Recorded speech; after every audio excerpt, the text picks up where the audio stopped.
100, 20, 50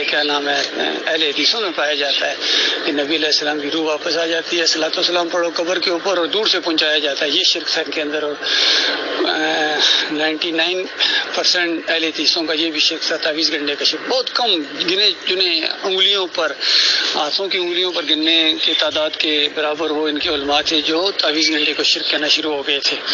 لیکن جو تعویذ گنڈا کرتے تھے ان کو مشرک نہیں کہتے تھے، ان کے پیچھے نمازیں پڑھتے تھے، ان کو اپنا امام اور لیڈر مانتے تھے. تو یہ معاملہ ہے ان کا. تو اب سب سے کم شرک والی اگر کوئی جماعت ہے تو یہ محمد حنیف کی جماعت ہے.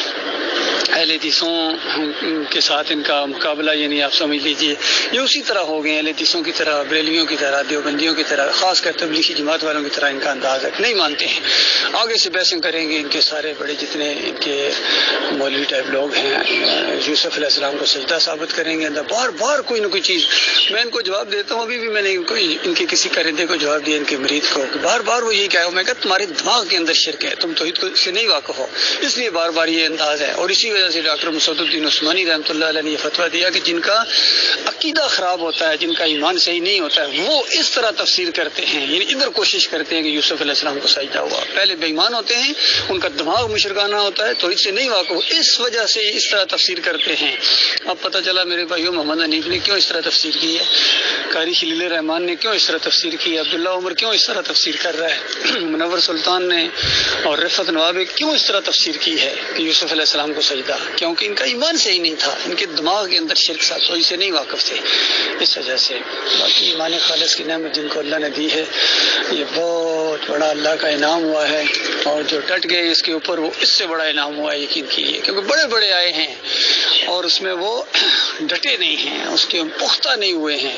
اور امتحان پختگی کا تھا کہ کون اس میں پختہ ہے، کون اس بات کو مانتا ہے کہ اللہ اکیلا الہ ہے، اس کے علاوہ کوئی انسان رکوع کے لائق نہیں ہے، سجدے کے لائق نہیں ہے، واسطے وسیلے کے لائق نہیں ہے، پکارنے کے لائق نہیں ہے، توکل اور بھروسے کے لائق نہیں ہے، کوئی نہیں ہے سوائے اللہ کی. لا الہ الا اللہ محمد رسول اللہ، اللہ کے علاوہ کوئی معبود نہیں ہے، اور محمد صلی اللہ علیہ وسلم کے علاوہ کوئی ہمارا لیڈر نہیں ہے، کوئی رسول نہیں ہے، کوئی کسی کی شریعت نہیں چلے گی. چاہے گلے پھاڑ پھاڑ کے تقریریں کریں، گلے پھاڑ پھاڑ کے ان کے پھیپھڑے پھٹ جائیں، ڈاکٹر عمر عبداللہ کی طرح اس کے پھیپھڑے پھٹنے لگے تھے، اتنا چیخ رہا تھا، اس کے پھیپھڑے پھٹ جائیں، پھر بھی یوسف علیہ السلام کو سجدہ نہیں ہے، یہ سجدہ اللہ کو ہے.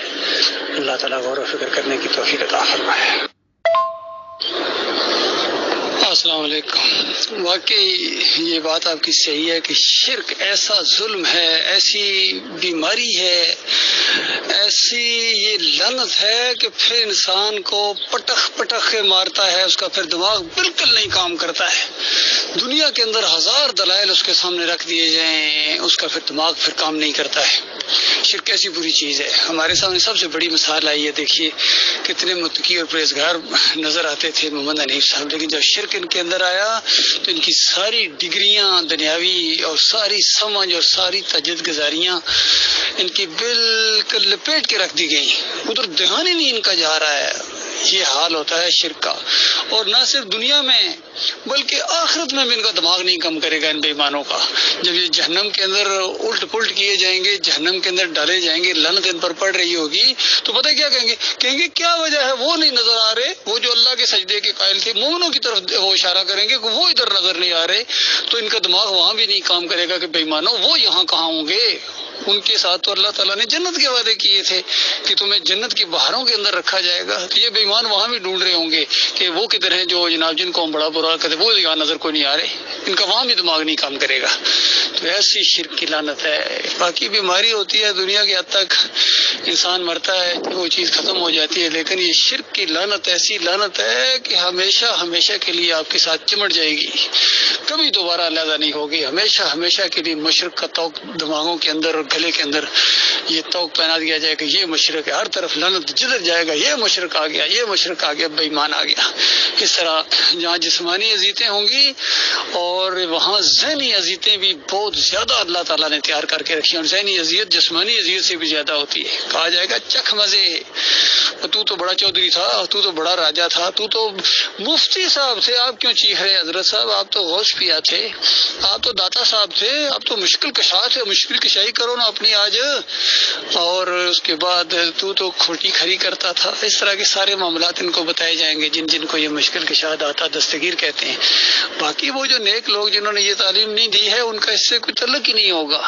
جس طرح نوح علیہ السلام کی دور کے صالحین، یا ابراہیم علیہ السلام، اسحاق علیہ السلام، اسماعیل علیہ السلام جن کو پوجا پکارا گیا ہے، پھر عیسیٰ علیہ السلام کو پوجا پکارا گیا ہے، پھر نبی علیہ السلام کو پوجا پکارا گیا ہے، ان کے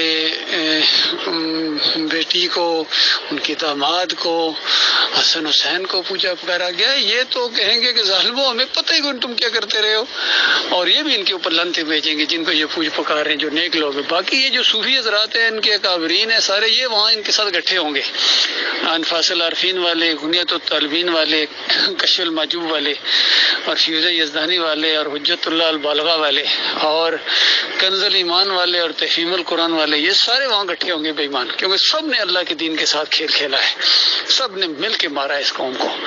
اللہ تعالیٰ جو پیچھے چل رہے ہیں ان کو کچھ سمجھ عطا فرمائے کہ ان کے پیچھے جا رہے ہو، یہ تمہیں جہنم کی آگ کا ایندھن بنا دیں گے. بچو ان سے میرے بھائی، توبہ کرو، معافی مانگو، چھوڑو ان کو، منہ پر تھوک دو، اللہ کی طرف آؤ. اللہ کے بندے جو تمہیں بلا رہے ہیں، تمہارے بھائی یہ ایمان کی طرف بلا رہے ہیں، اس طرف آؤ. اللہ تعالیٰ غور و فکر کرنے کی توفیق عطا فرمائے. پاکستان کا مطلب کیا؟ لا الہ الا اللہ. وہاں پہلے فریب دیا گیا تھا، ان کو بھی معنی نہیں آتا تھا، نہ کل نعرہ لگانے والے کو، نہ پیچھے نعرے کا جواب دینے والوں کو.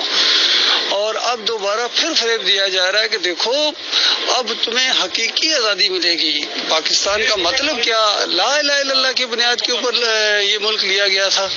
اور ہمارے لیڈر صاحب تشریح کرتے ہیں کہ دیکھو لا الہ الا اللہ کا مطلب یہ ہے کہ اللہ کے علاوہ کوئی خدا نہیں، اور ایک ہی وہ خدا ہے، اس کے علاوہ کوئی خدا ہے ہی نہیں ہے. اور ظالم انسان بتاؤ کون مانتا ہے کوئی اور خدا مانتا ہے؟ یہ تو ہے ہی نہیں ہے. معاملہ یہ ہے کہ کہو اللہ کے علاوہ کوئی سجدے کے لائق ہی نہیں ہے، یہ مزار سجدے کے لائق نہیں جس پر جا کے روزانہ جا کے سجدہ کرتے ہو. اللہ کے علاوہ کوئی پکار کے لائق نہیں جو تمہارے جلسوں کے اندر نعرہ حیدری لگتا ہے اور یا علی مدد کے نعرے لگتے ہیں. سب کچھ تمہارے، اور پھر اللہ کے علاوہ کوئی مددگار نہیں ہے، اور پھر تم خود اپنے بازو کے اوپر امام زامن بندواتے ہو. میں نے اپنی آنکھوں سے دیکھا، یا علی مدد کا پٹا وہ باندھ رہے تھے پوری ایک قوم، صرف اپنے ووٹ بینک کو مضبوط کرنے کے لیے. تم نے اللہ کو گالی دی، اور پھر ایاک نعبد و ایاک نستعین، یعنی کہنا یہ چاہ رہے ہو کہ یا اللہ جو میں تمہیں گالیاں دے رہا ہوں، تیرے دین کا مذاق اڑا رہا ہوں، میری مدد فرما. بتائیے یہ ان کا ہے ایاک نعبد و ایاک نستعین. ان کو ہوا نہیں لگی ہے کلمے کی، کلمے کا دشمن بنا دیا اس نے قوم پوری کو، ان کے اکابرین نے اور ان مولویوں اور پیروں نے مل کے، سب نے. تو ان کے سب کو خبر لی جائے گی، سب کو کہا جائے گا کہ بے ایمانو، دنیا میں تمہیں موقع بھی ملا تھا، تم سمجھدار لوگ تھے، لیکن تم دنیا دار تھے، تم اللہ کے دین کی طرف آنا ہی نہیں چاہتے تھے. اور یہ حقیقت ہے، یقین کیجیے ان مسلمانوں کی اکثریت کا حال یہ ہے، اور ہماری ملکی قوم کا یہ حالت ہے، ان میں سے اکثریت نہیں چاہتی ہے کہ دین اسلام آئے. یہ انہی پارٹیوں کو، انہی کے اندر رہ کے خوش رہتی ہیں، نعرے میں، ہلڑ بازی میں، اور یہ جلوسوں میں، جلسوں میں. یہ ان کا معاملہ ہے، اور اسی وجہ سے جیسی عوام ہوتی ہے ویسے ہی ان کے اوپر حکمران مسلط کیے جاتے ہیں. بد سے بدتر ان کے اوپر مسلط کیے جا رہے ہیں. یقین کیجیے اب چوروں ڈاکوؤں کو ان کے اوپر مسلط کر دیا اللہ تعالیٰ نے، جن کو یہ خود چور اور ڈاکو کہتے ہیں، ان کو ان کے اوپر مسلط کر دیا گیا. یہ اللہ کا عذاب ہے، اللہ کے عذاب کی قسم ہے. اور عذاب آتے ہیں نافرمانیوں کی وجہ سے، یاد رکھیے، اور عذاب ٹلتے ہیں توبہ استغفار سے. جب تک یہ قوم توبہ نہ کرے، شرک سے سب سے پہلے توبہ کرے. یہ یا اللہ، ہم جو آپ کو چھوڑ کر دوسروں کو داتا کہتے تھے، دستگیر کہتے ہیں، مشکل کشا کہتے رہے، حاجت روا کہتے رہے، چادریں چڑھاتے رہے، اور سر میلے کرتے رہے، اور جمہوریت کے مشرکانہ نظام کو تقویت دیتے رہے، یا اللہ ہمیں معاف کر دے. انہی فریب کاروں نے فریب دیا تھا. بے ایمان جو مر گئے وہ تو آگ میں چلے گئے، اور جو باقی رہ گئے ہیں وہ بالکل انتظار میں ہیں. توبہ کر لیں گے تو بچ جائیں گے، نہیں توبہ کریں گے تو خود بھگتیں گے. اب ہم کیا کر سکتے ہیں.